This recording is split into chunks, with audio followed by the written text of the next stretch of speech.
சலனம் 127. அஞ்சு, விடுங்க.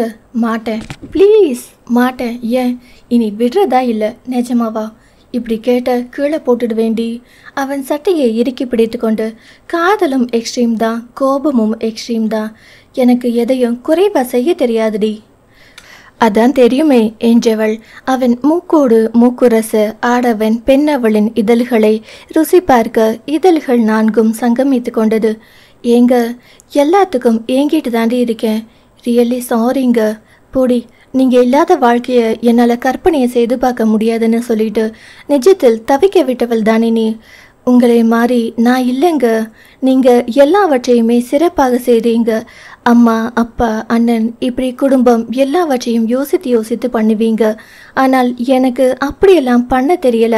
அன்னைக்கு என் அண்ணன், என் குடும்பம் எல்லாம் தலை குனிறாங்கன்னு நினச்சி அவங்க மரியாதையை காப்பாற்ற போய் உங்களை தலை குனிய வச்சுட்டேன். Really sorry. என் புருஷன் தானே, அவர் என்னைக்கு இருந்தாலோ என்னை பார்த்துப்பாரு என்ற ஒரு மிதப்பு எனக்குள் இருந்திருக்கும். என் அம்மா அடிக்கடி சொல்லுவாங்க, ஒரு விஷயம் நடக்கும்போது 3 பிள்ளைகளில் எந்த பிள்ளைக்கு உடம்பு முடியலையோ அந்த பிள்ளையை தான் ஒரு தாய் அதிகமாக கவனிப்பாள் என்று.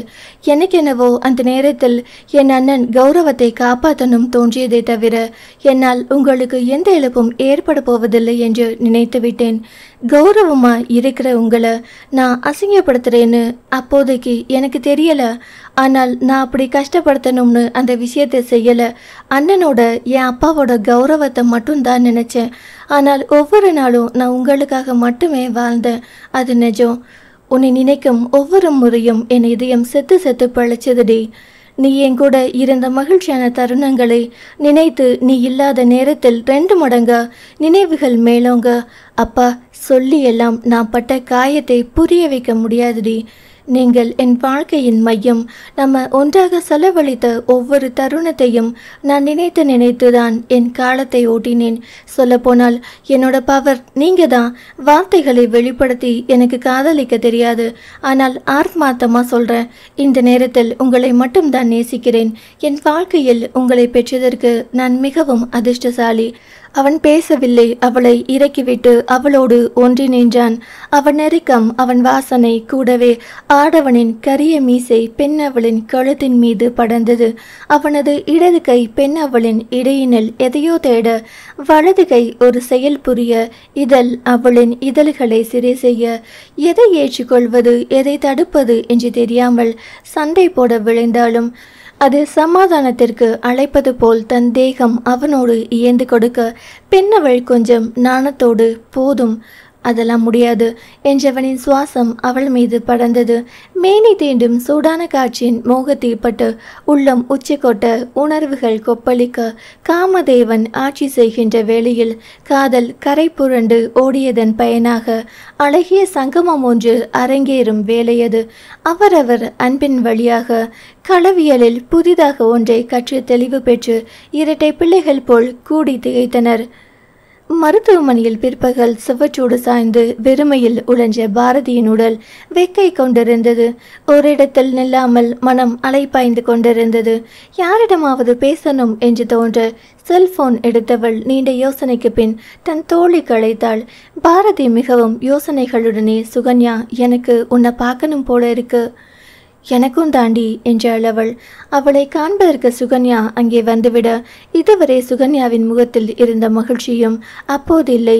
என்னடி, நான் உம்மன் இருக்கிறதுக்கு ஒரு ரீசன் இருக்கு. நீ எதுக்கு உம்மன் இருக்க?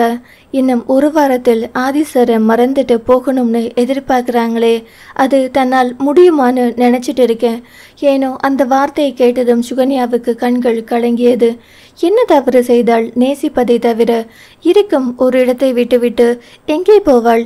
இருப்பிடத்தை விட்டு போகும் அளவுக்கு ஒரு பிரச்சனை உருவாகிவிட்டதா என்ன? ஏன் எங்களை போன்றோருக்கு காதல் எட்டாக்கனியாக இருக்கிறது. இருவரின் மனதிலும் வெறுமையின் அலையே நிரம்பி மனதை போட்டு தாக்கியது.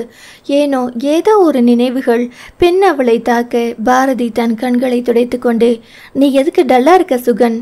நத்திங். ரீசன் சொல்லுங்க மேடம். அதெல்லாம் ஒன்றுமில்லை. எங்கேயாவது வெளியில் போகணும் போலவே இருக்கு.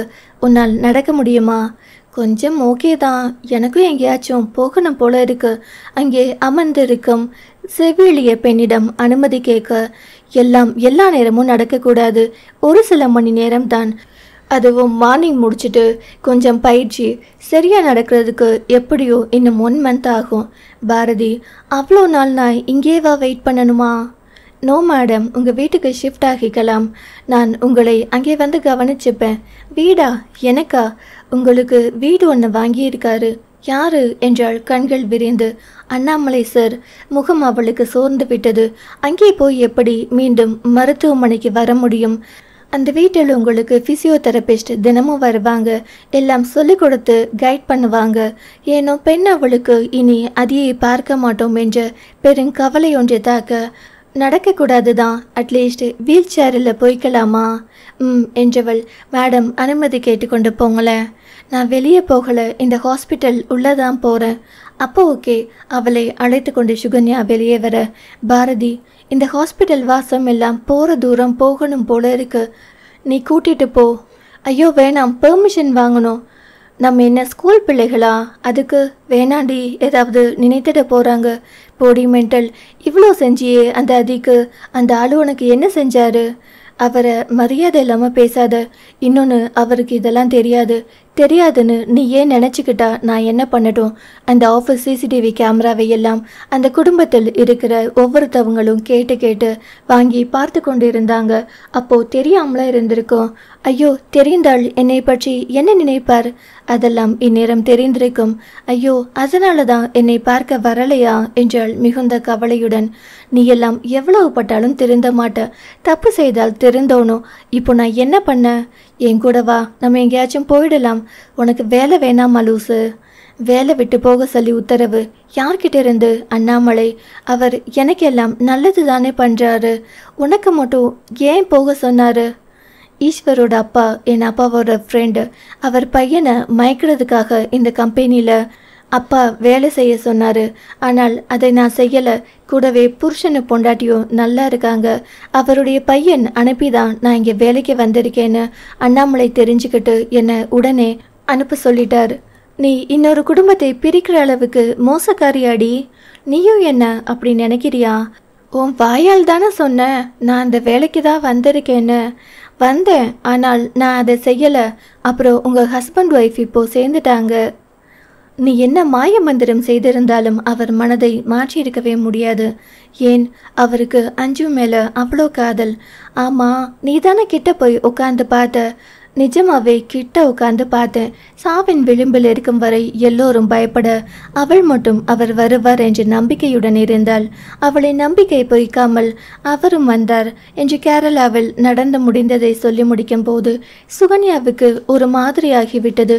ஈஸ்வருக்கும் அஞ்சுவுக்குள்ளும் அப்படி ஒரு பாண்டிங் சுகன். அந்த லவ் எல்லாம் பார்த்துட்டு தான் எனக்கு காதல் மேலேயே ஒரு மதிப்பு வந்தது. நீ மட்டும் இல்லை, இந்த உலகத்தில் ரம்பை மேனகேன்னு யார் வந்தாலும் அந்த குடும்பத்தான்களை மயக்க முடியாதுடி. சுகன்யா, நான் கூட அவர்கிட்ட ஏதோ குறை இருக்குன்னு தான் அவர் பொண்டாட்டி விட்டுட்டு போயிருக்கும்னு நினச்சேன். நீ சொல்கிறத பார்த்தா உண்மையாகவே அவர் நல்லவர் தான் போல. அது சரி, நீயே இப்படியெல்லாம் மோசமான ஒரு வேலையை பண்ணுறதுக்கு ஒத்துக்கிட்ட. தன் வாழ்க்கையை சுருக்கமாக சொல்லி முடிக்கும் போது ஏனோ பாரதிக்கு அவளை பார்த்து பாவமாய் போனது. அவளின் மனநிலையை மாற்றுவதற்காகவாவது இப்போது வெளியே போகலாம் என்று நினைத்த பாரதி, சரி வா வெளியே போகலாம், மொத்தமாக போயிடலாம்டி எங்கேயாச்சும். அப்போ ஆளு அவன் இனியாச்சும் நல்ல பொண்ணை கட்டிக்கிட்டு சந்தோஷமாக வாழட்டும். இருவரும் வெளியே வர தனது வாகனத்தில் சாய்ந்து கைகளை மார்பின் குறுக்கே கட்டிக்கொண்டு இவர்கள் இருவரையும் பார்த்தபடி எதிரே தீபக் நின்றிருந்தான். சுகன்யா, நீங்கள் எங்கே இங்கே? நீ என்ன இங்கே பண்ணுற? இவங்களை எங்கே கூட்டிகிட்டு போகிற? சும்மா காற்று வாங்க வெளியே போகலாம்னு. உன் அப்பா பண்ணுற தப்புக்கு இந்த பொண்ணோட வாழ்க்கையை நீ கெடுக்கணும்னு நினைக்கிறியா? நான் என்ன பண்ணேன்? அந்த பொண்ணோட கால்களை சரி பண்ணி அவளுக்குன்னு ஒரு வாழ்க்கையை உருவாக்குவதற்கு தான் அண்ணாமலை சார் ஒரு வேலை செஞ்சுட்டு இருக்காரு. இந்த நேரத்தில் உன்னை வேலையை விட்டு போக சொல்லிட்டாங்க என்பதற்காக இந்த பொண்ணையும் கூட்டிகிட்டு போனா நாளைக்கு அவங்க பார்க்குற மாதிரி நீ பார்த்துப்பியா? இல்லை உங்கள் அப்பா தான் பார்க்க விட்டுடுவாரா? அவள் கண்ணில் நீர். போங்க பாரதி, அவங்க உங்களுக்கு சரியான பாதையை தான் காட்டிட்டு இருக்காங்க. நீங்கள் போய் உங்களுக்கு சரியாகி விட்டு அடுத்து என்ன பண்ணலாம்னு யோசிங்க. அண்ணா, என் வாழ்க்கை இருக்கட்டும், இவளை எங்கேயாச்சும் கூட்டிகிட்டு போய் கல்யாணம் பண்ணுங்க. அவ அப்படியெல்லாம் ஓடி வந்து சந்தோஷமா இருக்கிற மாதிரி இருந்தா என்னைக்கோ கூட்டிகிட்டு போயிருக்க மாட்டேனா? அவளுக்கு அவங்க அப்பா நல்லா இருக்கணும். அதுக்காக அவ என்ன வேணும்னாலும் செய்வா. என்ன கூட விட்டு கொடுத்துடுவா. ஏனோ அழலம் போல் தோன்றியது. வேகமாய் அவன் மார்பில் தஞ்சம் புகுந்து, நான் என்ன பண்ண? அவர் தப்பு செஞ்சாலோ என் அப்பா இல்லையா? என் அம்மா விட்டுட்டு போன மாதிரி நானும் அவரை விட்டுட்டு போனா அவர் மனசு எவ்வளவு பாடுபடும்? ஏனோ கேவி கேவி அழும் அவளை தேற்ற முயன்றான் அவன். பாரதி இருவரையும் பார்த்து புன்னகைத்து கொண்டே தனது வீல்சேரை நகர்த்தி கொண்டு அவள் புறப்பட்டு விட, அங்கே இருக்கும் மருத்துவமனை ஊழியர்கள் இங்கேயெல்லாம் இது பண்ணக்கூடாது, வெளியே போங்க என்று சொல்லும் அளவுக்கு இருவரின் நெருக்கமும் இருந்தது. அப்போது அவளின் செல்போன் சினுங்க. இந்த நேரத்தில் யார் என்று எடுத்து பார்க்க, சுகன்யாவா? ஆமாம், நீங்கள்? உங்களுக்கு ஒரு போஸ்ட் வந்திருக்கு. வீட்டில் அப்பா இருப்பார், அவரிடம் கொடுத்துடுங்க. யாரும் இல்லைங்க மேடம், அவர் வீட்டில் தானே இருந்தார் என்று யோசித்தவள், சரி எத்தனை மணிக்கு வரணும்? நீங்கள் திருப்பூர் போஸ்ட் ஆஃபீஸ் வந்து வாங்கிக்கோங்க என்று சொல்லிவிட்டு வைத்துவிட திலீபனோடு அவள் திருப்பூர் பயணம் செய்தாள். கூடவே தனக்கு யார் போஸ்ட் அனுப்புகிற அளவுக்கு இருக்காங்க என்று திருப்பூர் சென்று போஸ்ட் ஆஃபீஸில் போஸ்ட் வாங்கி பார்த்தவளுக்கு ஆச்சரியத்தில் எல்லாம் ஆச்சரியம். கூடவே அந்த போஸ்ட் அனுப்பியவர்களுக்கு அழைத்து விவரத்தை கேட்டவளுக்கு அதிசயத்தில் எல்லாம் அதிசயமாக இருந்தது. ஏனோ வேகமாக தீபக்கை இறுக்கி கட்டி கொண்டாள். என்ன மேடம், எனக்கு முன்ன ஒரு கல்யாணம் நடந்ததில்ல, அதை ஏன் ஞாபகப்படுத்துகிற? ப்ளீஸ் ஒரு நிமிஷம் நான் சொல்கிறத கேளுங்க. அவன் கூட ஹார்ட் அட்டாக்ல இறந்துட்டானே. ஆமாம், அவனை கல்யாணம் பண்ணிக்கிட்டதற்காக அவனோட சொத்துக்களை எல்லாம் எனக்கு அனுப்பியிருக்காங்க. ஏன், உனக்கு எதுக்கு அந்த சொத்து? இது தப்பு சுகன்யா, அடுத்தவர்களின் சொத்தை அனுபவிப்பது.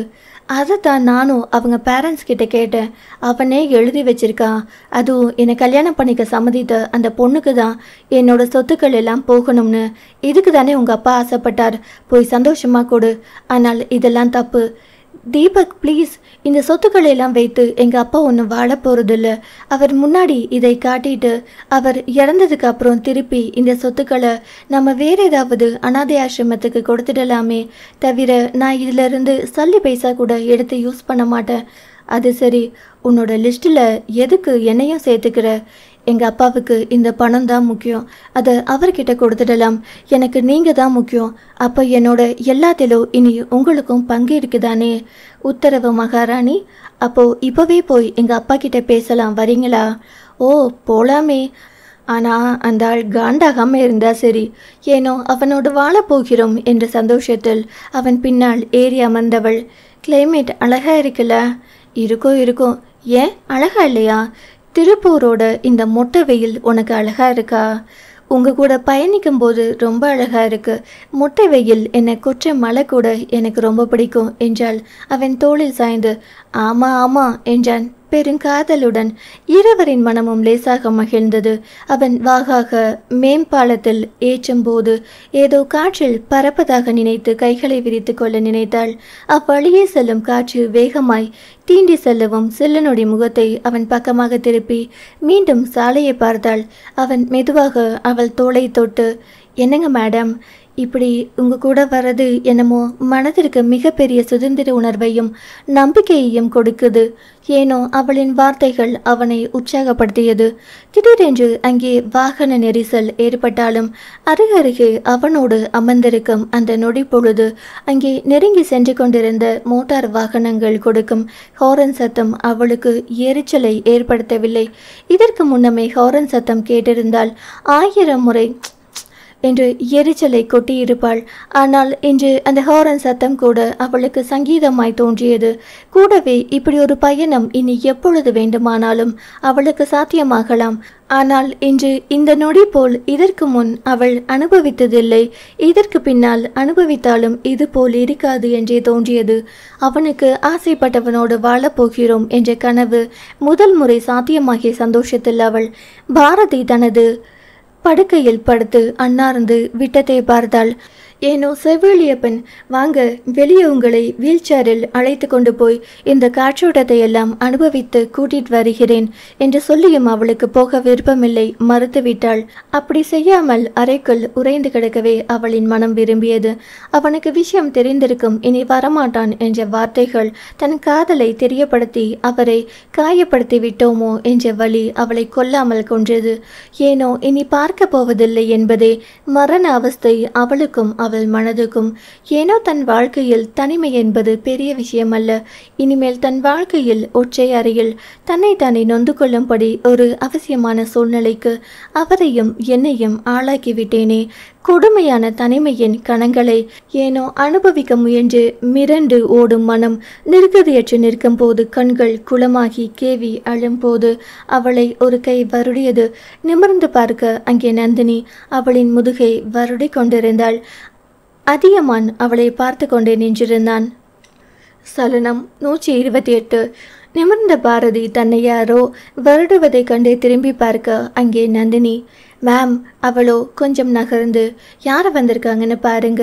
அங்கே அதியை கண்டதும் சார் என்று அவசரமாக எழப்போனவளை கண்ட நந்தினி, பொறுமை பொறுமை என்று அவள் எழ உதவினாள். ஏனோ இது நிஜமா இல்லை கனவா என்று நம்ப முடியாமல் தன்னை கிள்ளி சோதித்து கொள்ள அதை கண்ட நந்தினி, நாங்கள் 2 பேரும் வந்திருப்பது நிஜம்தான். அதையும் நந்தினியும் ஒன்றாக பார்த்து சந்தோஷம் கொண்டவள், எப்படி சொல்றதுன்னு தெரியல மேடம், நீங்க சாரை கூட்டிட்டு வருவீங்கன்னு நான் நிஜமா நம்பவே இல்லை. ஏன் அப்படி நினைச்ச? தெரியலங்க மேடம், தோணுச்சு என்றவள் அதியை பார்த்து கை கூப்பி, நன்றி சார். அவனோ, நல்லா இருக்கீங்களா? நல்லா இருக்கேன் சார் என்றவள் புன்னகையோடு. நீங்கள் என்னை பார்க்க வருவீங்க என கனவிலும் நினைக்கலைங்க சார். அது இருக்கட்டும், ஏன் அழுதுட்டு இருந்தீங்க? உண்மை சொல்லணுமா பொய் சொல்லணுமா? நந்தினி, நானே சொல்கிறேன். தாத்தா உங்களை ஊரை விட்டு போக சொல்கிறதால இனிமே அதிசரை பார்க்க முடியாது என்று தானே அழுதுட்டு இருந்தீங்க. அவள் கண்ணீருடன் தலையாட்ட, நந்தினி, அதான் அவரை பார்த்தாச்சே, பின்ன என்ன? ஆனந்த கண்ணீருடன் அவள் தலையை ஆட்ட, நந்தினி, அவ்வளோதானா? புரியலைங்க மேடம், இன்னும் வேறு என்ன ஆசையெல்லாம் இருக்கு? கடவுளை பார்ப்பதே சந்தோஷமான விஷயம்தான், அது போதும். இதைவிட வேறொன்றும் இல்லை. நீ புக் படிப்பியா? இல்லைங்க, பாடல் கேட்பியா? அப்பப்போ ஸ்டேட்டஸ் வைக்க. டான்ஸ் ஆடுவியா? சின்ன வயசில் சினிமா பார்க்கும் பழக்கம் உண்டா? Not interested madam. சாமி கும்பிடுவியா? கோவிலுக்கு போகும் பழக்கம் உண்டா? இல்லை. அப்போ என்னதான் உன் பொழுதுபோக்கு? அந்த மாதிரி ஒன்றும் இல்லைங்க மேடம். ஆக மொத்தம் நீ சும்மா இருக்க. மேம், நான் உங்கள் ஆஃபீஸில் தான் வேலை பார்க்குறேன். அது வெறும் 8 மணி நேரம் தானே. மிச்ச நேரம் சாப்பிடுவேன், தூங்குவேன். சாப்பிட தூங்க என்று 9 மணி நேரம் போனாலும், வேலைக்கு 8 மணி நேரம் போனாலும் மிச்ச நேரம் வெட்டியாக தான் இருக்கு. சின்ன வயசில் கோவிலுக்கெல்லாம் போன ஞாபகம் உண்டா? போவேன். அப்போ எல்லாம் பெருமாள் கோவிலுக்கு மட்டும்தான் போவேன். ஆண்டாள் கதைகள் கேட்பேன். அதுவும் 10வது வரைக்கும் தான். அதுக்கப்புறம் இல்லை. உன்னோட ஓவர் திங்கிங் தான் இப்போ எல்லா பிரச்சனைக்கும் காரணம். மேம், ஒரே விஷயத்தை திரும்ப திரும்ப யோசிச்சு உன்னையும் குழப்பி உன் மனதையும் குழப்பி அதுக்குள்ளே மூழ்கி போயிருக்க. புரியலைங்க மேடம், என்ன சொல்கிறீங்க நீங்கள்? ஆமாம், 8 மணி நேரம் வேலை செய்கிற, 1 மணி நேரம் சாப்பிடுவதற்கென்று, அதன் பின் அவ்வளவு நேரம் இருக்கும்போது நீ அதிசரை பற்றி மட்டும் யோசிப்பதால் அதை காதல் என்று தப்பாக நினச்சிக்கிட்ட. மேம், நான் அதிசரை நேசிப்பதிலெல்லாம் பொய் சொல்ல மாட்டேன். நீ பொய் சொன்னேன்னு நான் எப்போவாச்சும் சொன்னேன்னா? சொல்லப்போனால் உன்னோட நேசத்தில் உண்மை. அதற்கு காதல் என்று பெயர் வைத்தால் அதுவும் உண்மைதான். என்னோட காதல் உண்மைதானுங்களா மேடம்? அதுவும் அவரின் மனைவியாய் உங்கள் கணவரை நேசிக்கும் என் காதலை பாராட்டுதல் என்பது ஆச்சரியம். இதில் ஆச்சரியப்படுறதுக்கு என்ன இருக்கு? சீதையை கடத்தினார் என்பதற்காக ராவணனின் காதல் பொய் என்று சொன்னால் நான் ஒத்துக்கொள்ள மாட்டேன். இதில் பிழை ராவணன் இன்னொருவனின் மனைவியை கடத்தியது. உன்னை போல் பிறர் பொருளுக்கு ஆசைப்படுவது தவறு. ராவணன் இல்லாவிட்டால் சீதா பற்றி உலகம் அறிந்திருக்க முடியாதுங்க மேடம். சரிதாமா, சீதா பிராட்டி கடத்தப்படாமல் இருந்திருந்தால் ராமாயணம் உருவாகி இருக்க முடியாது. அதே போலதான் நீயும். நீ என் வாழ்வில் வராவிட்டால் அதன் மேல் நான் வைத்திருக்கும் காதலை உணர்ந்திருக்க முடியாது. என் வாழ்க்கையை பற்றி, என் கணவரை பற்றி நான் அதிகமாக சிந்திக்காத போது நான் எப்படி நடந்து கொள்ள வேண்டும் என்பதை பற்றி எடுத்துரைத்தவள் நீ. நீங்கள் எதுக்காக இப்போ அதிசரை என்கிட்ட கூட்டிகிட்டு வந்தீங்க மேடம்? ராவணன் பற்றி சொல்லி உங்கள் கதையை சொல்கிறதுக்காகவா, இல்லை என் கணவர் ராமன் என்று சொல்வதற்காகவா? உனக்கு ஒரு விஷயம் தெரியுமா? எனக்கு ராமனை விட ராவணனை தான் பிடிக்கும். அவர் கொண்டது செய்தது சரியா பிழையோ, ஆனால் அவர் மிகவும் நேர்மையானவர். அதுபோல்தான் என் கணவரும், அதாவது குணத்தில். அப்புறம் சின்ன வயசுல நீ ஆண்டாள் கதைகள் நிறைய கேட்டு இப்போ அதைய கடவுள் போல் பாவிக்கிறாய். மேம், நிஜம் அதுதான். அப்புறம் உனக்குன்னு ஒரு திறமை இருக்கும். அது என்ன திறமை என்று யோசிச்சுவை. நீ வெளிநாடு எல்லாம் போக வேண்டாம். உனக்கென்று இருக்கும் நேரத்தில் உன் திறமையை பற்றி யோசி. எனக்கு என்ன திறமை இருக்கு என்றே தெரியாதுங்க மேடம். தெரிஞ்சுக்க முயற்சி பண்ண, அதற்கான வழிமுறையை நான் நெறிப்படுத்தி தரேன்.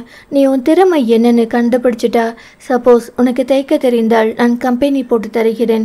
கற்பனை திறமை இருந்தால் கதை எழுத எப்படின்னு சொல்லி தருகிறேன். பாட தெரிந்தால் பாட்டு கிளாஸ் சேர்த்து விடுறேன்.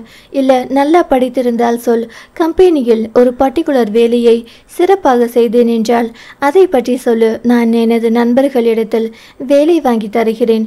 நீ வெளிநாடு எல்லாம் போக வேண்டாம். அதே நேரம் அதையும் தாண்டி நான் அதிசரை காதலிக்கிறேன் என்று ஏதும் நீ சொல்ல போகிறாயா? ஐயோ மேடம், எனக்காக என்னை பற்றி இவ்வளவு யோசித்து வரும் உங்களை எனக்கு அவர் அளவுக்கு பிடித்து இருக்கு. உங்களை கணவரிடமிருந்து உங்களை பிரிக்கும் எண்ணம் எல்லாம் எனக்கு இல்லை. அப்புறம் இங்கிருந்து போகணும் இப்போ யோசிக்கிறேன் மேடம். ஏன்? உங்களை போன்ற ஒரு நல்ல மனைவியின் முன்னால் உங்கள் கண்களை உறுத்தும் தூசி போல நான் இங்கே இருக்க விரும்பல. அதே போல் உங்கள் தாத்தா ஏற்பாடு பண்ணியது போல நான் வெளிநாடு போகிறேன். எனக்கான ஒரு அடையாளத்தையும் அங்கீகாரத்தையும் நான் படித்து முடித்து எனக்காக உருவாகுகிறேன். நீ உனக்காக படித்தால்தான் முன்னுக்கு வர முடியும் பாரதி. நேரம் அதிகமாக இருப்பதால் தான் அதிசர விரும்புகிறதா நீங்கள் நினைக்கிறீங்க. ஆனால் நான் அப்படிப்பட்டவள் இல்லை. நான் எனக்கான தொழில், படிப்பு எல்லாம் படித்து முடித்த பின்னும் நான் என்னைக்கும் இதே போல்தான் இருப்பேன். நீ சும்மா இப்படி சொல்கிற. நீ படித்து முடித்தால் அதற்கப்புறம் அதிசர நினைக்க மாட்ட. சப்போஸ் நான் அப்பவும் இதே மாதிரி அதிசரை காதலித்து கொண்டிருந்தாள். நந்தினி தன் வாய் திறப்பதற்கு முன் அதிகமான் தொடர்ந்தான். நீ என் மேலே காட்டும் நேசத்தில், அதாவது உன்னுடைய அன்புக்கு நீ அதுக்கு காதல் என்ன வேண்டும் என்றாலும் பெயர் வைத்து கொள்ளலாம். ஆனால் நான் உன்னை காதலிக்காத போது அதற்கு ஒரு பெயர்தான், ஒரு தலை காதல். எனக்குன்னு ஒரு குடும்பம் இருக்கு. அதில் நந்தினி என்ற ஒருத்திக்கு மட்டும்தான் எப்பவும் இடம். இன்னொன்று, நீ காதலிப்பது அதிகமான என்ற ஒரு சராசரி தனி மனிதனை மட்டுமல்ல, இன்னொரு குடும்பத்தின் உறுப்பினரை, கூடவே இன்னொரு பெண்ணின் கணவனை. இன்னொருவரின் பொருளுக்கு ஆசைப்படுவது தவறு என்று உனக்கு யாரும் சொல்லித்தரவில்லை போலும். இந்த நேரத்தில் உன் மூலமாக அவளுக்கும் சொல்லிக்கொள்வது இதுதான். என் மனைவியை இதற்கு முன்னாடி அழகினால் பிடிக்கும், மிகவும் அறிவாளியை பிடிக்கும். ஆனால் இப்போது ஒரு பெண், அதாவது நீ எனக்காக அடிபட்டு சாவின் விளிம்பு வரை போய் வந்த உன்னை அவள் கவனித்து கொண்ட போதுதான் இன்னும் அதிகமாய் அவளை காதலிக்கிறேன். அந்த இடத்தில் நந்தினியை தவிர வேறு யாராக இருந்தாலும் பணம் கொடுத்து ஒரு செவிலிய பெண்ணை, இல்லை யாராவது ஒருவரை உன்னை கவனித்துக் கொள்வதற்கு ஏற்பாடு செய்திருப்பார்களே தவிர நந்தினி போல் பார்த்திருக்க மாட்டார்கள். இங்கு உன்னை நந்தினியுடன் தினமும் பார்க்க வந்தேன். ஆனால் உன் முன்னால் வரவில்லை. ஏனென்றால் அவளை விட உன்மேல் அன்பு வந்துவிடுமோ என்று பயந்தேன். ஆனால் என் மனைவியை என்னை இங்கு கூட்டிட்டு வரும்போதுதான் புரிந்தது, அவளை தவிர இந்த உலகத்தில் வேறு யாரையும் காதலிக்கவும் நேசிக்கவும் எனக்கு தோணாது என்று. இதையெல்லாம் அவள் எனக்காக செய்கிறாள். அவள் மனதை நீ காயப்படுத்துவதை நான் விரும்பவில்லை பாரதி. எனக்காக நீ இவ்வளோ பெரிய உதவி செய்ததற்கு நன்றியும். கூடவே நந்தினி என்ன செய்கிறாளோ அதற்கு துணை நிற்பேன். அவன் தன் மனைவியை தவிர வேறு யாரையும் நேசிக்க மாட்டேன் என்று அழகாக சொல்லி முடித்ததை உணர்ந்த பாரதி கையெடுத்து கும்பிட்டு, நிஜமாவே நான் தப்பு தான் செய்கிறேன். எனக்கு தெரிந்து இந்த தப்பு செய்வதால் இதற்கான வேதனையை நான் அனுபவிப்பது மட்டும் இதற்கான தண்டனை.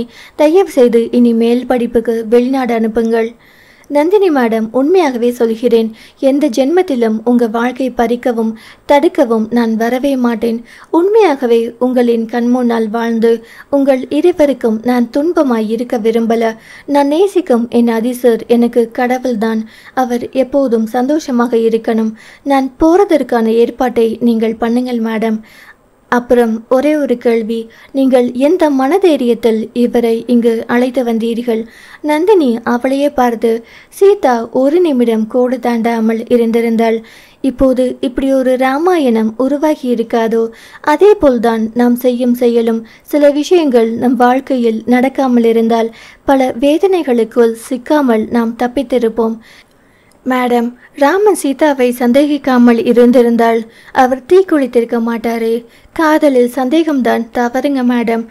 அப்புறம் கடத்தி வைத்தும் தொடாமல் கண்ணியம் காத்த ராவணனின் காதல் சிறந்ததா?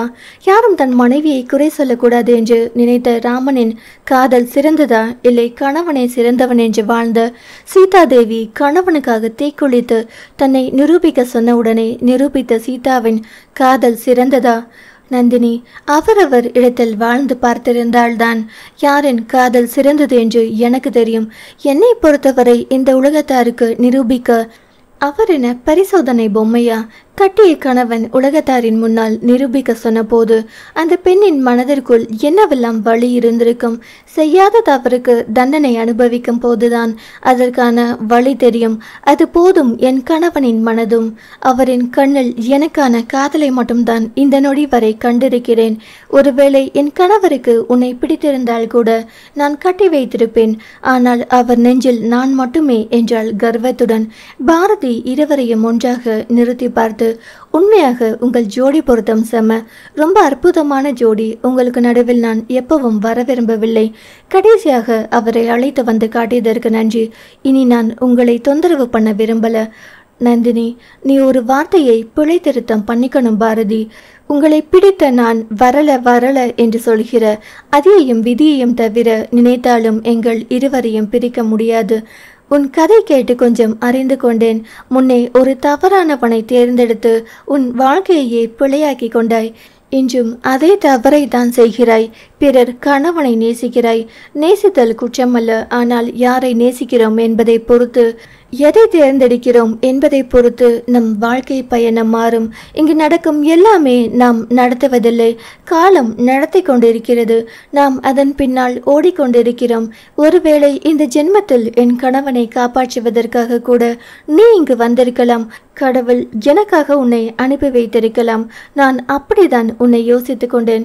கடவுள் எனக்காக அனுப்பிய தேவதை நீ. முன்னம் ஒரு முறை உனக்கு ஒரு குற்றம் நடந்துவிட்டது. சாக்கடை தண்ணி மேலே பட்டால் குளித்து விட்டு அடுத்து வேறு ஆடை மாற்றிக்கொண்டு போய்விடுவோம். எனவே அதை மறந்து வாழப்பார். உனக்கு குணம் மணக்கும் முன்னே வெளிநாடு அனுப்பி வைக்கிறேன். உன் வாழ்க்கை பயணத்தில் நீ இனிமேல் சந்தோஷத்தை மட்டும் அனுபவித்து உனக்காக நான் தினமும் பிரேயர் பண்ணிக்கிறேன் என்று சொல்லிவிட்டு கணவனை சிறிது நேரம் பேச சொல்லிவிட்டு அங்கிருந்து அழைத்து சென்றாள். சலனம் 129. அதி வாகனத்தை ஓட்டிக்கொண்டே நந்தினியிடம், இப்போ எதுக்காக என் கூட சண்டை போட்டு மருத்துவமனைக்கு கூட்டிகிட்டு போன நந்தினி? அந்த பொண்ணை அவங்க தாத்தா வெளிநாடு அனுப்ப ஏற்பாடு பண்ணிவிட்டார் என்று காலை விமானத்துக்கு டிக்கெட் பற்றி பேசி கொண்டிருக்கும் போது புரிந்தது. அவளை என் கண் முன்னால் துரத்தினால் நம்ம வாழ்க்கை சரியாகும் என்று அவர் செய்கிறார். அவரை பொறுத்தவரை அவரின் பேரப்பிள்ளைகள் சந்தோஷமாக வாழ்வது அவருக்கு பெரிய கனவு. அதை நான் மதிக்கிறேன். வாய்ப்புகள் கிடைக்காதவரை அனைத்து ஆண்களும் ராமனே. அந்த வாசகத்தை கேட்ட பொழுது எனக்கு கொஞ்சம் தோணுச்சு. என் கணவனுக்கு ஒரு வாய்ப்பை ஏற்படுத்தி கொடுக்க நினைத்தேன். எனக்கு ராமனை பற்றி கம்பனின் வார்த்தைகளில் தான் படித்திருக்கிறேன். எப்பொழுது ஒரு எழுத்தாளர் தான் எழுதும் ஹீரோவை மிகைப்படுத்தி தான் கதைகளில் எழுதுவார். நான் ராமன் காலத்தில் வாழவும் இல்லை. ஆனால் நான் வாசித்தவரை ராமன் கற்புக்கு அரசன் என்று சொல்கிறார்கள். ஆனால் அது என்றோ நடந்தது, யாரோ சொல்லி கேள்விப்பட்டது. வாய்ப்புகள் கிடைக்காதவரை ராமன் என்ற வாக்கியம் சரியானதோ பிழையானதோ எனக்கு தெரியாது. ஆனால் வாய்ப்புகள் ஏற்படுத்தி கொடுத்தாலும் என் கணவன் ராமனை விட சிறந்தவன். நீங்கள் நினைத்திருந்தால் எனக்கு தெரியாமல் அந்த பெண்ணை போய் தினமும் பார்த்திருக்கலாம். அவளை பற்றி சிந்தித்து என்னிடம் வாக்குவாதம் செய்திருக்கலாம். ஆனால் எனக்கு மனது வருத்தப்படுமோ வேதனைப்படுமோ என்று தினமும் அழைத்து கொண்டு வந்து மருத்துவமனையில் விட்டுவிட்டு கீழே நின்று கொள்ளும் உங்களை விடவா என்னை இன்னொரு ஆண் காதலிக்க முடியும்? இங்கே அந்த பெண்ணை போய் பார்த்து மனது மாறிவிடுமோ என்று எனக்காக யோசிக்கும் உங்களை இப்போதான் ரொம்ப பிடிச்சிருக்கு. காதல் ரொம்ப அழகானது. பாரதி என்ற பெண் நம்ம வாழ்க்கைக்கு ரொம்ப முக்கியமானவள். என் கணவனை எனக்கு அறிமுகம் செய்திருக்கிறாள்.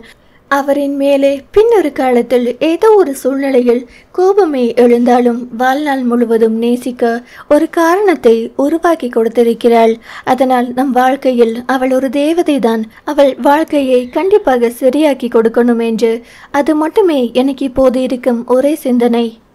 வண்டியை ஒரு ஓரமாக நிறுத்திவிட்டு மெல்ல நந்தினியின் அருகே வந்து நெற்றியில் முத்தம் வைத்துவிட்டு வாகனத்தை ஓட்டினான் அவன். என்ன திடீர்னு தோணுச்சு? ஓ, சருக்கு ரோட்டில் வச்செல்லாம் கிஸ் பண்ண தெரியுமா? என் பொண்டாட்டிக்கு தானே பண்ணினேம்மா, பாருடா என்றவள் முகம் பூ போல் மலர்ந்தது. காலை தேநீர் அருந்தும் வேளையது. ஈஸ்வர் சில கோப்புகளை எடுத்துக்கொண்டே கீழே வரும்போது அஞ்சு ஈரக்கூந்தல் நுனியில் மல்லிகையிட்டு சேலை அணிந்து அந்த காலை வேளையில் கண்களை மூடி நீண்ட நேரம் பூஜை அறையில் சாமி கும்பிட்டு கொண்டிருப்பதை கண்டான். அவனுக்கு கருப்பட்டி காப்பியை அன்னம் நீட்ட வாங்கி கொண்டவன், என்னம்மா இன்னைக்கு ஏதோ விசேஷமா என்றான் மனைவியின் முகத்தை பார்த்து கொண்டே. இன்னைக்கு சஷ்டிப்பா, இன்னைக்கு விரதம் இருந்து வேண்டினா நல்ல கணவன், அறிவான குழந்தை, வீடு, செல்வம் குறையவே இருக்காது.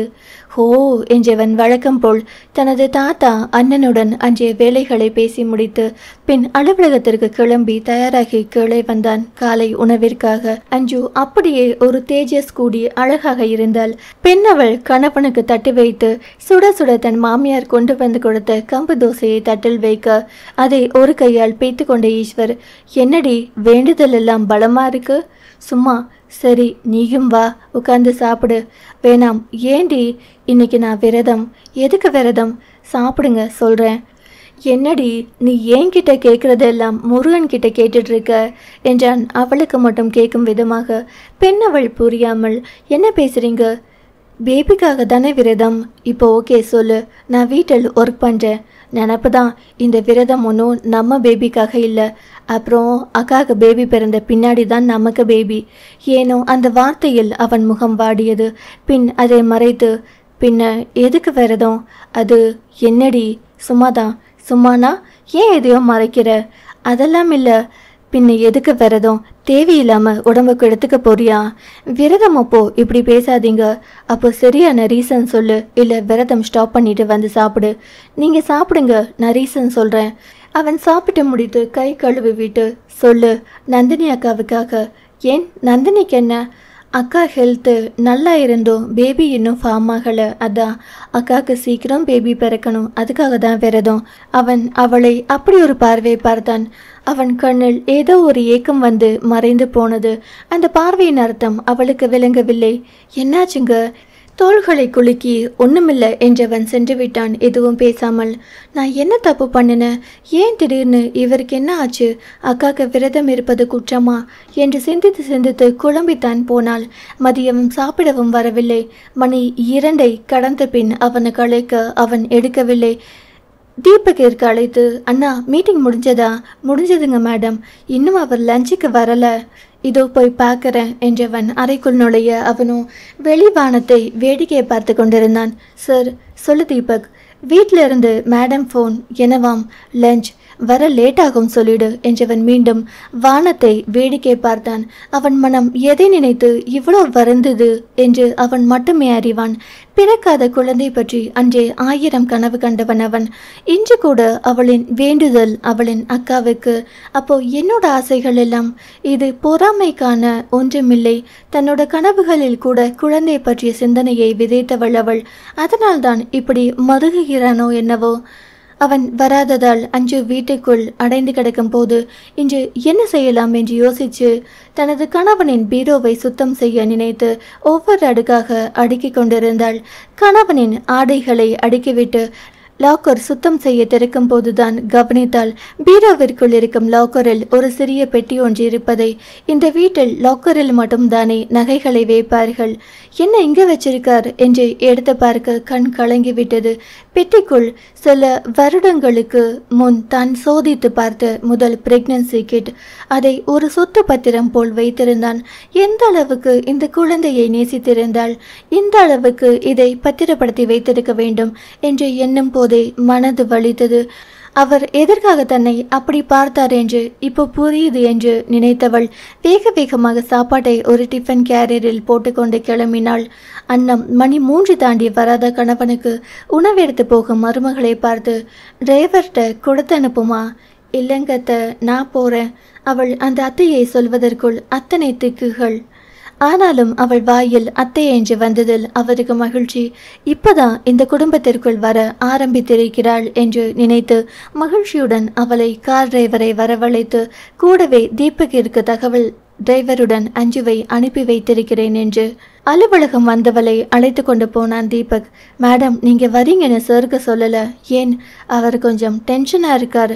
காரணம் அறிந்தவள், நான் பார்த்துக்கிறேன்னா என்றவள் அறைக்குள் போக கதவு திறக்கும் சத்தம். திரும்பினான். டிரைவர் சாப்பாட்டு கூடையை உள்ளே வாங்கி வைக்க போக அவள் வாங்கி கொண்டாள். அவன் சுவற்றில் வானத்தை பார்த்து கையில் சிகரெட்டுடன் நின்றிருந்தான். அவன் நின்றிருந்த தோற்றமே அவன் மிகுந்த கோபத்தோடு இருப்பதை உணர்த்தியது. கையில் டிஃபன் கேரியர் பாக்ஸுடன் இருப்பவளை கண்டு, உன்னை யாரை கொண்டு வர சொன்னா? நீங்க இன்னும் சாப்பிடல. ஒரு நாள் சாப்பிடாட்டி யாரும் செத்து போயிட மாட்டாங்க. ப்ளீஸ் மரியாதையா போ என்றவன் திரும்பிக் கொள்ள பெண்ணவள் தன் கையில் உள்ள கேரியர் நிறைந்த பாக்ஸை மேசையில் வைத்துவிட்டு பின்னால் போய் அவனை கட்டிக்கொண்டாள். அவளின் சூடான கண்ணீர் அவன் முதுகை நினைத்தது. அதில் திரும்பி இப்ப எது கழுவுற? என்னை மன்னிச்சிடுங்க என்றால் அவன் மனம் அறிந்து, இப்ப சாரி கேட்குற அளவுக்கு என்ன நடந்துச்சு?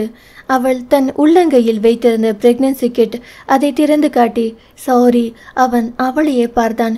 வலி கொடுப்பவளும் வலிக்கு மருந்தாகி நிற்பவளும் அவளே என்பதால் அவளையே பார்த்தான். சலனம் 130. ஈஸ்வர், எதுக்கடி அழுவுற?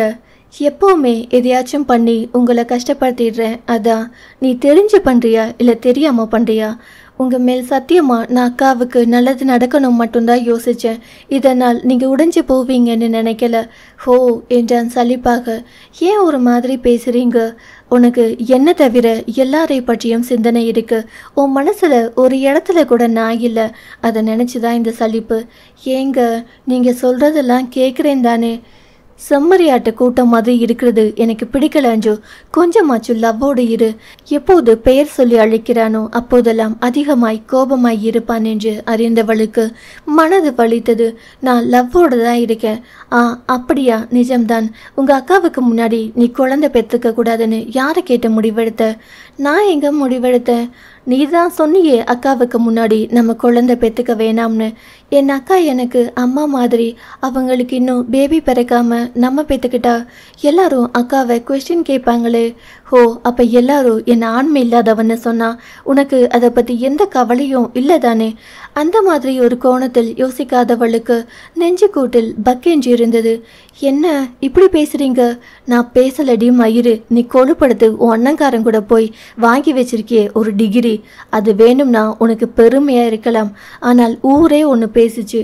கல்யாணம் முடிஞ்சது பொண்டாட்டியை விட்டுட்டு போயிட்டாள் என்றால் இவன்கிட்ட என்ன குறையோ? இவன் சும்மா பேருக்கு தான் ஆம்பளைன்னு சுத்திட்டு நெஞ்சு நிமித்திக்கிட்டு அலையிறான்னு. என்கிட்ட என்னடி குறை? அவன் வார்த்தைகளிலும் கண்களிலும் அத்தனை வலி. இப்போ மட்டும் அழுதன்னு வச்சுக்கோ, அடிச்சே சாகடிச்சிடுவேன். வலியும் கண்ணீரை துடைத்து கொண்டு, அதெல்லாம் நடந்து முடிஞ்சிருச்சு. இன்னும் ஏன் அதையே பேசுறீங்க? நம்ம சீக்கிரம் பேபி பேத்துட்டு பேசுறவங்க வாயெல்லாம் அடைச்சிடலாம். ஓ, உனக்கு அந்த அக்கறை மயிரெல்லாம் வராது. நான் சொன்னா எனக்காக பெத்துப்ப. அப்புறம் காலையில் தானடி சொன்னேன் எனக்கு இப்போ பேபி பெற்றுக்கிற ஐடியா இல்லைன்னு. அது ஏதோ ஒரு எமோஷன் ஃபீலிங்கில் சொல்லிட்டேன். அடுத்தவங்களுக்கு ஒன்று என்றால் எமோஷ்னல். உனக்கு வண்டி வண்டியாக வரும். நான் உனக்கு கேனையா? அப்படியெல்லாம் இல்லை. சப்போஸ் குழந்தை உருவாகி இருந்தால் கூட என்கிட்ட சொல்லியிருக்க மாட்டேன். போன தடவையும் நீ சொல்லலை தானே? நானா கண்டுபிடிச்சேன். அப்போது இந்த தடவை உருவாகி இருந்தாலும் என்கிட்ட சொல்லியிருக்க மாட்டேன். நீங்கள் திங்க் பண்ணுற மாதிரி எண்ணமெல்லாம் எனக்கு இல்லைங்க. இல்லாமல் தான் பேபி வேணாம்னு சொன்னியா? நீங்கள் ஏன் இப்படி பேசுகிறீங்க? சத்தியமா நான் அந்த அளவுக்கெல்லாம் யோசிக்கல. எனக்கும் பேபி ரொம்ப பிடிக்கும். நான் அக்கா மனசு கஷ்டப்படுவதை பார்த்து தான் அப்படி நினைத்து கொண்டேனே தவிர பேபி வந்தால் பெற்றுக்க கூடாதுன்னு எல்லாம் நினைக்கல. ஒரு தாய்மை உணர்வு உனக்கு எல்லாம் இல்லை. குழந்தையை பாதுகாக்க தெரியாத போதே உன்னை பற்றி யோசித்திருக்கணும். இனிமேல் எல்லாம் உனக்கு வரவா போகுது. உங்களுக்கு தெரியுமா அந்த குழந்தை அழிந்து போனப்போ எவ்வளவு வேதனையில் துடிச்சு போனேன்னு? அவ்வளவு துடிக்கிறவ என்னை நீ பழையபடி பார்க்கணும்னு நினைச்சிருந்தா நீ என்னை விட்டுட்டு போயிருக்க மாட்ட. என் கூட வாழ்ந்து அழிஞ்சு போன குழந்தைய சீக்கிரமே உருவாக்கி ஒரு வாழ்க்கை வாழ்ந்திருப்ப. உனக்கு எப்பவுமே என்னைய பற்றின சிந்தனையே இருக்காதுடி. நான் தான் முட்டாள் மாதிரி உன்னை பற்றியே யோசிச்சு ரொம்ப முட்டாளாக்கி போயிருக்கேன். இப்போ தானே கொஞ்சம் எல்லாமே நமக்கு நல்லா போச்சு. திரும்பி சண்டை போடணுமா என்றால் ஒரு ஏக்கத்தோடு. சண்டை போட்டு என்ன சாதிக்க போகிறோம்? நாளைக்கு விடியல் இருக்கான்னு தெரியலையே. இனியாச்சு கொஞ்ச நாள் வாழலாம் அப்படின்னு நினச்சிதாண்டி நீ செஞ்சதையெல்லாம் கொஞ்சம் மறந்து கொஞ்சம் இறங்கி வந்த. அந்த எண்ணமும் காலையிலேயே எனக்கு போயிடுச்சு. ஒரு வார்த்தைக்கு நீங்கள் இவ்வளோ கோவப்படுவீங்களா? என்னை நானே ஆம்பளையாஞ்சு கேட்குற மாதிரி என்ன நீ நடத்துகிற? ப்ளீஸுங்க, தயவு செய்து திரும்பவும் சண்டையெல்லாம் வேணாம் ப்ளீஸ். நான் அப்போது என் அக்காவுக்காக பேசிட்டேன். உங்களை பற்றி யோசிக்காமல் அதுக்காக 1000 டைம் சாரி கூட கேட்டுக்கிறேன். ப்ளீஸ் கோபப்படாதீங்க. சாரி. என் பாட்டி தான் சொல்லுவாங்க, பொண்டாட்டிக்கிட்ட இறங்கி போகிறதுனால ஆம்பளை இல்லைன்னு அர்த்தம் இல்லை. உனக்காக உன் கூட வாழ வரும் பெண் பல கனவுகளை சுமந்து கொண்டு வருவாள். உனக்காக வரும் அவள் உனக்காக எல்லாத்தையும் விட்டு விட்டு வருவாள். வேலைன்னு உனக்கு வர பொண்டாட்டிய எந்த நேரத்திலும் கஷ்டப்படுத்திடக்கூடாதுன்னு அவங்க எதுக்கு அப்படி சொன்னாங்கன்னு தெரியல. ஆனால் அந்த வார்த்தை என் ஆள் மனசில் பதிஞ்சு போச்சு. எல்லார்கிட்டையும் தீ மாதிரி இருக்கிறேன்னா உன்கிட்ட மட்டும் இறங்கி வந்துட்டேன். இனிமேல் உன்கிட்ட இறங்கி வர ஐடியா எனக்கு இல்லை. அஞ்சு கண்ணீருடன், நான் இதுக்கு மேலே என்ன தான் பண்ணுறது? உங்கள் நம்பிக்கையை நான் எப்படி தான் வாங்குவது? அப்பா அம்மா வீட்டுக்கு போகக்கூடாதுன்னு சொல்லிட்டீங்க, போகலை. அண்ணன் குழந்தைய பார்க்கக்கூடாதுன்னு சொன்னீங்க, போகலை. உங்களுக்காக இந்த வீட்டையை தானே சுற்றி வரேன். வேற என்ன தான் நான் பண்ணுறது? நானும் லவ் தான் பண்ணுறேன். எனக்கு நடிக்கலாம் தெரியாது, டைலாக்காக பேச தெரியாது. அதுக்காக லவ் பண்ணலைன்னு அர்த்தமா? மனசுக்குள்ளே ஒன்றை வச்சுட்டு வெளியே ஒன்று எல்லாம் பேச தெரியாது. நான் இப்படி தான். உனக்கு பர்சனல் எல்லாம் இருக்குதானே? எனக்கு என்ன பர்சனல்? நீ என்கிட்ட எதையும் மறைச்சது இல்லையா? நான் என்ன மறைச்சேன்? அப்படியா? இந்த அப்படியாவுக்கு என்ன அர்த்தம்? 2 நாளைக்கு முன்னே எதுக்கு பாரதியை பார்க்க போனேன்? அது என்னடி அது சொல்லு. அது என் அக்கா சம்மந்தப்பட்ட விஷயம். அதை பற்றி உங்ககிட்ட டிஸ்கஸ் பண்ணுறது முறையா? இந்த ஆஃபீஸில் பாரதியை யார் வேலைக்கு ஜாயின் பண்ணி விட்டது? நீங்கள் தான். யாரால அவளை தெரியும்? என்னால் தான். உனக்கு தெரிந்த ஒருத்திக்கும் உன் அக்காவுக்கும் என்ன சம்மந்தம்? அது அந்த ஆஃபீஸில் நடக்கிற எதுவும் எனக்கு தெரியாதுன்னு நினைக்கிறியா? 24 மணி நேரமும் அலுவலகம் இருக்கிற என் கண்ணை மீறி ஒரு தப்பு நடந்துடுமா? ஏனோ அந்த விஷயமே அப்போதுதான் அவள் மண்டைக்கு உரைத்தது.